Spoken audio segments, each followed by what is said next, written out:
अस्सलाम वालेकुम dear students, उम्मीद है आप सब लोग खैरियत से होंगे। मैं हूं मोहम्मद अली अजमल और आप देख रहे हैं frontier of physics.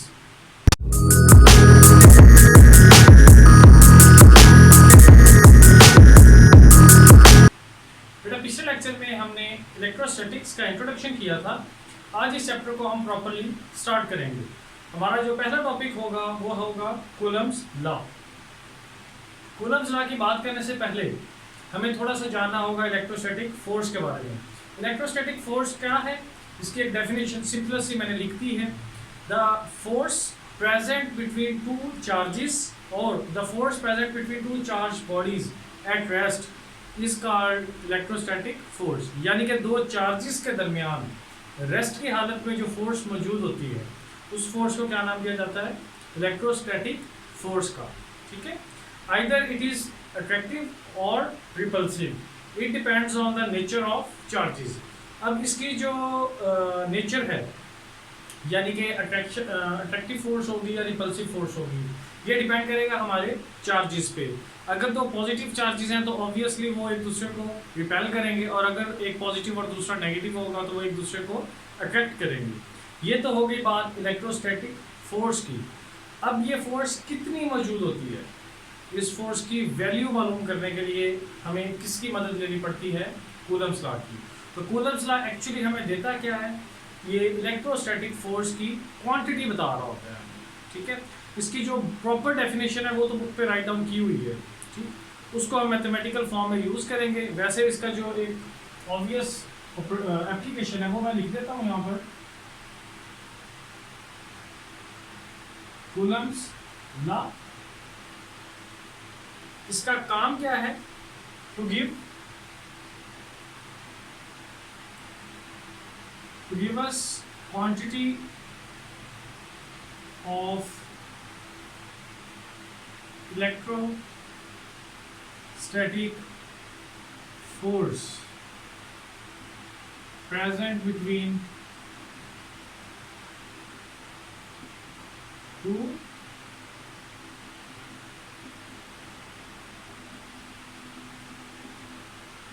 Point charges.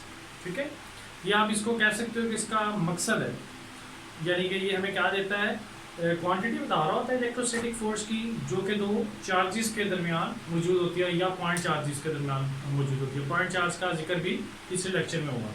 ठीक है, अब इसकी प्रॉपर डेफिनेशन के मुताबिक the force present between two charges is directly proportional to the product of their magnitude.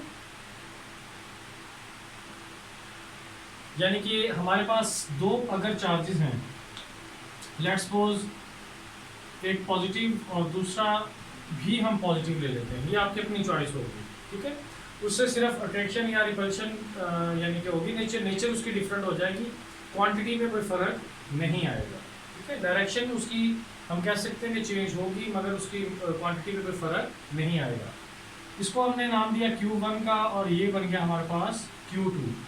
इनके दरमियान जो फासला है वो R से जाहिर कर दिया हमने। ठीक है, अब कूलम का कानून क्या कहता है कि जितना इनका साइज होगा, जितने इनका यानी कि जितने बड़े या छोटे चार्जेस होंगे वो डायरेक्टली प्रोपोर्शनल है, यानी कि जो फोर्स है इनके दरमियान वो डायरेक्टली प्रोपोर्शनल है इनके साइज के। अगर तो ये बड़े होंगे तो ऑब्वियसली इनके दरमियान फोर्स भी ज़्यादा होगी, अगर छोटे होंगे तो इनके दरमियान फोर्स भी कम होगी। ठीक है, ये पहला पॉइंट हो गया, ये डायरेक्ट रिलेशन है। दूसरा, अब अगर ये चार्जेस एक दूसरे के करीब हों, ठीक है, यहाँ पर होता अगर ये चार्ज, तो फोर्स क्या होनी थी, ज़्यादा। इसी तरह अगर ये इस पॉइंट से दूर होता तो फोर्स क्या होनी थी, कम होनी थी। ठीक?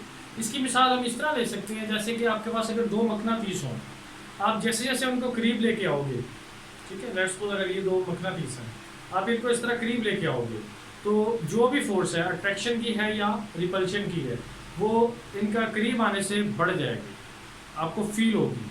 ठीक है, दूसरा पॉइंट, अगर ये मकनातीस छोटे होंगे तो आपको जो फोर्स महसूस होगी वो कम होगी, और अगर ये बड़े मकनातीस होंगे तो फोर्स ज़्यादा महसूस होगी। अब आप मकनातीस की जगह पे रिप्लेस कर लें चार्जेस को, यानी कि दो चार्जेस हैं, इसी तरह अगर उनका साइज़ ज़्यादा होगा तो फोर्स ज़्यादा, और अगर उनके दरमियान फासला ज़्यादा होगा तो फोर्स कम। ठीक है, ये हमें कौन बता रहा है, कूलम का कानून। अच्छा, अब ये दो हमारे पास पॉइंट आ गए, यानी कि it is directly proportional to product of their magnitude and inversely proportional to square of the distance between them. इन दोनों को कंबाइन कर दिया जाएगा तो force is directly proportional to Q1 Q2 over R square. ठीक है, ऑब्वियसली अब जब हम प्रोपोर्शनैलिटी खत्म करेंगे तो यहाँ पे क्या आ जाएगा, कांस्टेंट। इस केस में कांस्टेंट की वैल्यू क्या है, कांस्टेंट है आपके पास K, इसको आप कूलम्स कांस्टेंट कह सकते हो, और इसकी वैल्यू कितनी है 1/4 पाई एप्सिलॉन नॉट। ठीक है, 1/4 पाई एप्सिलॉन नॉट। इसकी वैल्यू आप गज़ेस लॉ से ड्राइव कर सकते हैं, मगर वो हमारे कोर्स में नहीं है, उससे लेंथी हो जाएगा टॉपिक। तो अब हम सिर्फ इसकी डायरेक्ट वैल्यू यूज़ कर लेंगे। वो कितनी है हमारे पास 4 पाई की वैल्यू 3.14 यूज़ करेंगे। एप्सिलॉन नॉट की वैल्यू फिक्स है, कांस्टेंट वैल्यू है 10⁻⁻12। हमें इसका यूनिट क्या आ जाएगा, कूलम स्क्वायर पर न्यूटन पर मीटर स्क्वायर। ठीक है, ये वैल्यू बेटा मैं दोबारा बता दूं, ये परमिटिविटी ऑफ वैक्यूम या परमिटिविटी ऑफ फ्री स्पेस कहलाती है।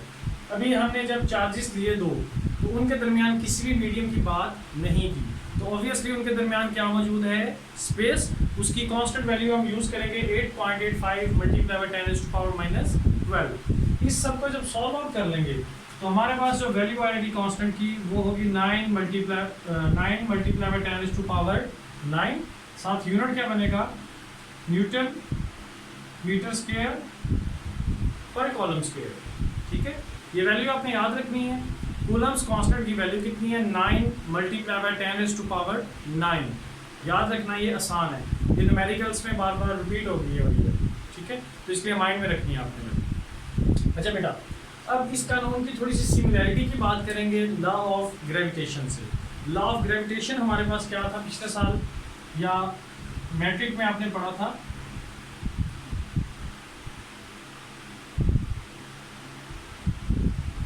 ये न्यूटन्स लॉ ऑफ ग्रेविटेशन का मैंने मैथमेटिकल फॉर्म लिख दी है। अगर सिमिलैरिटीज देखें तो यहाँ पर हमारे पास कांस्टेंट k है और इसकी वैल्यू 9 मल्टीप्लाई बाय 10⁻9 है, यानी कि वैल्यू इसकी बहुत ज़्यादा है कांस्टेंट की। इसी वजह से जो इलेक्ट्रोस्टैटिक फोर्स है उसकी मैग्नीट्यूड ज़्यादा होगी, जबकि यहाँ पे g की वैल्यू कितनी होती है 6.67 मल्टीप्लाई बाय 10⁻11, यानी कि इसमें वैल्यू बहुत छोटी है। इसी वजह से जो ग्रेविटेशनल फील्ड फोर्स है उसकी मैग्नीट्यूड क्या होती है, बहुत कम होती है। अच्छा, उसके बाद ये फोर्स मौजूद होती है दो चार्जेस के दरमियान, इसी तरह ये मौजूद है दो मैसेज के दरमियान, यानी कि सिमिलैरिटी आ गई। अब इसमें फ़र्क क्या है कि मैसेज के दरमियान हमेशा अट्रैक्शन होगी, जबकि चार्जेस के दरमियान अट्रैक्शन भी हो सकती है और रिपल्शन भी हो सकती है, दोनों पॉसिबिलिटीज़ हैं। उसके बाद ये भी इन्वर्स स्क्वायर लॉ को होल्ड करता है और ये कानून भी इन्वर्स स्क्वायर लॉ को होल्ड करता है। हम कह सकते हैं कि जो न्यूटन्स लॉ ऑफ ग्रेविटेशन है उसकी एनालॉगस फॉर्म एक्चुअली क्या है, कूलम्स लॉ है आपके पास। दोनों लॉज में बहुत ज़्यादा चीज़ें जो हैं वो सिमिलर है, फ़र्क इनमें कुछ आता है बेसिक इनकी मतलब नेचर का या इनकी मैग्नीट्यूड का। एक फोर्स बहुत वीक है, दूसरी फोर्स बहुत स्ट्रॉन्ग। ठीक है, आई होप आपको ये पॉइंट भी माइंड में रहेगा इन दोनों का कंपैरिजन क्या है, यानी कि दोनों बेसिकली देखा जाए तो बिल्कुल एक जैसे ही दोनों लॉज हैं हमारे पास। अच्छा, अब दोबारा आते हैं अपने टॉपिक पे वापस, कूलम्स लॉ पे। तो कूलम्स लॉ हमें दे रहा है इलेक्ट्रोस्टैटिक फोर्स की वैल्यू। ठीक है, मैग्नीट्यूड हमने मालूम कर ली फ्री स्पेस के लिए। अब हमें इसकी डायरेक्शन अगर मालूम करनी है तो बेटा डायरेक्शन के लिए हम दोबारा चार्जेस की तरफ आएंगे अपने। अब क्लियर हो रहा है आपको डायग्राम से कि Q1 फोर्स अप्लाई कर रहा है Q2 पे, इसी तरह Q2 अप्लाई कर रहा है फोर्स Q1 पे, यानी कि आपकी जो फोर्स है उसकी एक डायरेक्शन नहीं होगी बल्कि दोनों चार्जेस के लिहाज से डायरेक्शन आपकी ऑपोजिट होगी। ठीक है, क्योंकि ये एक म्यूचुअल फोर्स है। ठीक है, तो माइंड में आपने रखना है कि इलेक्ट्रोस्टैटिक फोर्स कौन सी होती है, म्यूचुअल फोर्स होती है। तो हम दोनों चार्जेस के लिहाज से अलग अलग इसकी जो डायरेक्शन है उसको मालूम करेंगे। अब लेट करते हैं कि Q2 पे जो फोर्स लग रही है वो है जी F21। F21 से नज़र आ रहा है F21 से हम समझ जाएंगे the force applied on second charge by first charge. ठीक है, अब ये इसको रिपेल करेगा तो ऑब्वियसली फोर्स की डायरेक्शन आउटवर्ड होगी हमारे पास, राइट साइड पे होगी। अच्छा, इस तरफ अगर बात करें तो F जो Q1 है उसमें कौन सी फोर्स लगेगी, F12, यानी कि force on first charge by second charge. अब ये भी इसको जाहिर बात है रिपेल कर रहा है, तो ये क्या आ जाएगी हमारे पास, ये भी आउटवर्ड आ जाएगी, लेफ्ट साइड की तरफ आ जाएगी। तो यहाँ से आप देख सकते हैं कि दोनों फोर्सेस एक दूसरे के ऑपोजिट डायरेक्शन में हैं। मैं फिर भी आपको अट्रैक्शन वाली भी बना के दिखा देता हूँ, उसमें भी सेम इसी तरह ही होगा। ये पॉजिटिव चार्ज लिया, ये नेगेटिव चार्ज लिया, क्लियर है। अब हम लेट करते हैं कि ये इसको क्या कर रहा है, अट्रैक्ट कर रहा है, और ये उसको अट्रैक्ट कर रहा है। दोनों चार्जेस एक दूसरे को क्या कर रहे हैं, अट्रैक्ट कर रहे हैं। तो ये देखें एरोज फिर एक दूसरे के क्या है, ऑपोजिट है। वो उसको अपनी तरफ खींच रहा है और दूसरा अपनी तरफ खींच रहा है, ठीक है। तो दोनों केसेस में फोर्स की डायरेक्शन एक दूसरे के क्या आएगी, ऑपोजिट आएगी, चाहे अट्रैक्शन हो रही है चाहे उनके दरमियान रिपल्शन हो रही है, क्लियर है। अब हमें डायरेक्शन के लिए किस चीज़ की ज़रूरत होती है, यूनिट वेक्टर की। तो इसका अगर यूनिट वेक्टर की बात करें तो सेम यही डायरेक्शन होगी, R21 नेम दे देंगे हम उसको, और इसका जो यूनिट वेक्टर होगा वो R12 होगा, ठीक है। तो हम सिंपल लिख देंगे फ्रॉम फिर R12 is equal to R21, दोनों की मैग्नीट्यूड एक मगर डायरेक्शन दोनों की ऑपोजिट, डायरेक्शन दोनों की ऑपोजिट है। इसी वजह से F12 is equal to F21 but in opposite direction. ये वेक्टर्स के लिहाज से मैं बात कर रहा हूँ। मैग्नीट्यूड बेटा मैं दोबारा बता दूँ, दोनों फोर्सेस की सेम है, मैग्नीट्यूड दोनों फोर्सेस की सेम है। उसकी वजह मैग्नीट्यूड डिपेंड करती है Q1, Q2 और R पर, और दोनों के लिए ये वैल्यूज़ क्या रहेंगी, सेम।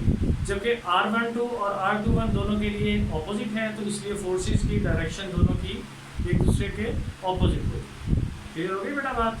जनरली हम कौन सा फॉर्मूला यूज़ करेंगे फोर्स का, वेक्टर फॉर्म में, के Q1 Q2 over R square, यहाँ तक तो होगी उसकी मैग्नीट्यूड। आगे डायरेक्शन के पार्ट के लिए साथ क्या लगा देंगे, R यूनिट वेक्टर। अब ये R यूनिट वेक्टर, अब वो हमारी मर्जी है, हम इसके लिहाज से देखेंगे तो इसका यूनिट वेक्टर यूज़ कर लेंगे, दूसरे के लिहाज से देखेंगे तो दूसरा, ठीक है।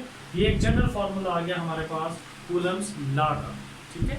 यहाँ तक हमें मैग्नीट्यूड मिलती है, इससे हमें क्या मिल गई, डायरेक्शन। आई होप यहाँ तक आपको क्लियर हो गया होगा। ये मैं थोड़ा सा रिपीट कर देता हूँ इसको।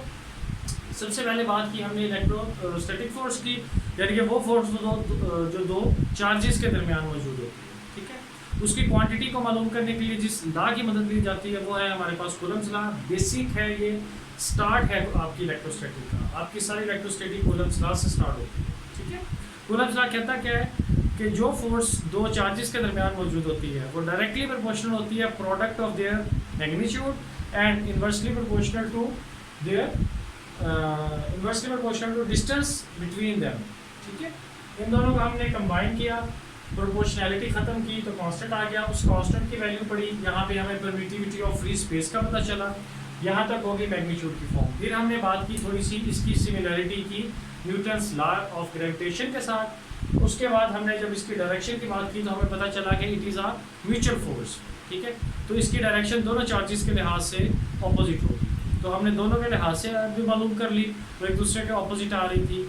फिर हमने उसका एक जनरल फार्मूला बना लिया। अभी तक हम जितनी भी बात कर रहे हैं उस सब के दौरान चार्जेस के दरमियान क्या मौजूद है, फ्री स्पेस। अगर बात करें मीडियम की, यानी कि एयर है, कोई प्लास्टिक की शीट रखते हैं आप, कोई लकड़ी का टुकड़ा रखते हैं या कोई भी अदर मटेरियल प्लेस कर दें, तो जाहिर बात है उस जो फोर्स है उस पर असर आएगा।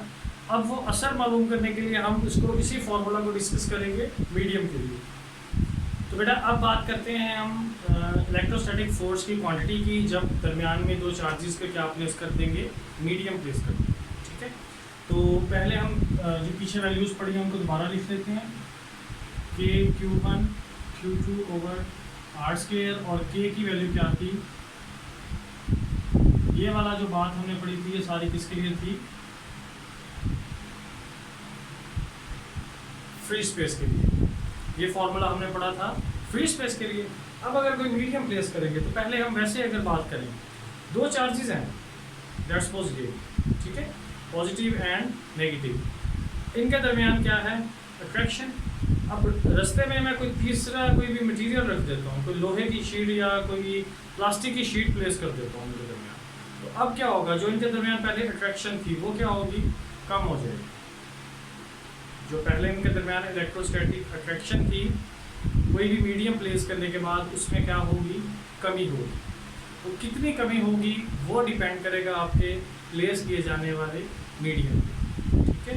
हर मीडियम अपनी अपनी वैल्यू रखता है। उस चीज़ को क्या कहते हैं हम, डाई इलेक्ट्रिक कांस्टेंट। उस चीज़ को क्या नाम दिया जाता है, डाई इलेक्ट्रिक कांस्टेंट। अब वो डाई इलेक्ट्रिक कांस्टेंट उसकी वैल्यू को क्या कर रहा है, रिड्यूस कर रहा है, इसलिए वो कहाँ यूज होगा कांस्टेंट में,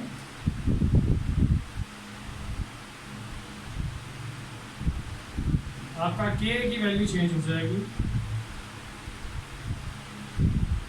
ये एक नई टर्म आ गई, एप्सिलॉन आर, एप्सिलॉन आर। आप इसको कह सकते हो कि ये परमिटिविटी है उस डाई इलेक्ट्रिक की, ठीक है, क्योंकि ये कांस्टेंट वैल्यू होती है तो इसलिए हम कहते हैं डाई इलेक्ट्रिक कांस्टेंट, ठीक है। मैं कुछ मटेरियल्स के जो डाई इलेक्ट्रिक कांस्टेंट की वैल्यूज़ हैं वो वीडियो के अंदर साथ शेयर कर दूंगा, क्लियर होगी बात। आप वहाँ से क्लियर देख सकते हो कि जितने भी डाई इलेक्ट्रिक कांस्टेंट हैं उन सब की वैल्यूज़ एक से ज़्यादा है। जब वैल्यू नीचे एक से ज़्यादा होगी तो कांस्टेंट की वैल्यू क्या हो जाएगी, कम हो जाएगी। इसी तरह जब कांस्टेंट की वैल्यू कम होगी तो हमारे पास जो इलेक्ट्रोस्टैटिक फोर्स है उसमें भी कमी आ जाएगी। ये होगी बात बेटा। इस एप्सिलॉन आर की वैल्यू एक होती है स्पेस के लिए और नियरली 1 होती है एयर के लिए, यानी कि एयर और स्पेस के लिए इसकी वैल्यू क्या होती है, 1। इस वजह से स्पेस या एयर के लिए चाहे आप इसको लिखो या फॉर्मूला में ना लिखो कोई फ़र्क नहीं पड़ता। मैं दोबारा रिपीट कर दूँ, एप्सिलॉन आर स्पेस या एयर के लिए लिखे या ना लिखें आप, उससे कोई फ़र्क नहीं पड़ता। क्यों? क्योंकि उसकी वैल्यू क्या होती है, 1 होती है। वो आपकी वैल्यू को कोई भी फ़र्क नहीं डालता। हाँ, इन दो के अलावा जब कोई भी और मीडियम होगा उसके लिए इसकी वैल्यू 1 से ज़्यादा होगी तो वो चीज़ आपके फार्मूला पे असर करेगी, इसलिए इसको मेंशन करना ज़रूरी है। तो बेटा आई होप आपको समझ आ गई होगी कूलम्स लॉ की। इसमें कोई भी कन्फ्यूजन हो, कोई पॉइंट मिस हो गया हो या किसी पॉइंट पे आप वीडियो चाहते हो तो आप मुझे नीचे कमेंट सेक्शन में ज़रूर आगाह कीजिएगा। इसके अलावा कोई और सजेशन हो आपके पास वीडियो के हवाले से, उससे भी आगाह कीजिएगा, मेरी हौसला अफजाई होगी। अगर आपने मेरा चैनल सब्सक्राइब नहीं किया तो काइंडली वो भी कर दें। वीडियो अगर आपको अच्छी लगे, समझ आए तो उसको काइंडली अपने दोस्तों के साथ शेयर कीजिए, इसको लाइक कीजिए। अल्लाह ताला आपका हामी नासिर हो। अगली वीडियो तक के लिए अल्लाह हाफ़िज़।